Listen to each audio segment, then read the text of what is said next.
राहुरीतील वकील दाम्पत्याच्या हत्याकांड प्रकरणातील माफीचा साक्षीदार आरोपीला जामीन मंजूर। राहुरी येथील आडाव दाम्पत्य खून प्रकरणातील माफीचा साक्षीदार झालेल्या एका आरोपीला 5 मे रोजी अहिल्यानगर येथील जिल्हा न्यायालयात जामीन मंजूर करण्यात आला। जामीनमध्ये काही नियम अटी घालण्यात आल्या आहेत। या खून खटल्याचा येथे 5 ते 6 महिन्यात निकाल लागण्याची शक्यता वर्तवली जात आहे।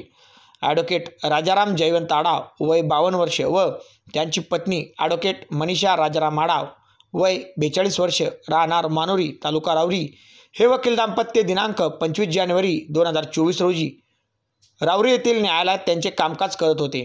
दुपारच्या सुमारास काही अज्ञात लोकांनी न्यायालय परिसरातून ॲडव्होकेट आडाव दाम्पत्याचे 5 लाखांच्या खंडणीसाठी अपहरण केल्याची घटना उघडकीस आली होती। त्यानंतर ॲडव्होकेट आडाव दाम्पत्याचा 5 ते 6 तास छळ करून त्यांची निर्घृण हत्या केली होती। पोलीस पथकाने आरोपीचा शोध घेऊन राहुरी तालुक्यातील उमरे येथील स्मशानभूमीत असलेल्या विहिरीतून ॲडव्होकेट आडाव दाम्पत्याचे मृतदेह ताब्यात घेतले। ॲडव्होकेट मनीषा आडाव यांची बहीण लता राजेश शिंदे यांच्या फिर्यादीवरून आरोपी किरण उर्फ दत्तात्रय नानाभाऊ दुशिंग राहणार उमरे, भैया उर्फ सागर साहेबराव खांदे राहणार येवले आखाडा, शुभम संजित महाडिक राहणार मानोरी, हर्षल दत्तात्रय डोकणे राहणार उमरे, बबन सुनील मोरे राहणार उमरे या 5 जणांवर खुनाचा गुन्हा दाखल करण्यात आला होता। त्यानंतर हर्षल दत्तात्रय डोकणे हा दुहेरी हत्याकांडात माफीचा साक्षीदार झाला। सदर खून खटल्याची सुनवाई अहिल्यानगर येथील जिल्हा न्यायालयात सुरू झाली।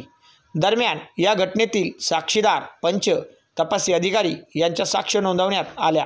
तसेच हर्षल डोकणे याचा जामीन अर्ज न्यायालयासमोर ठेवण्यात आला।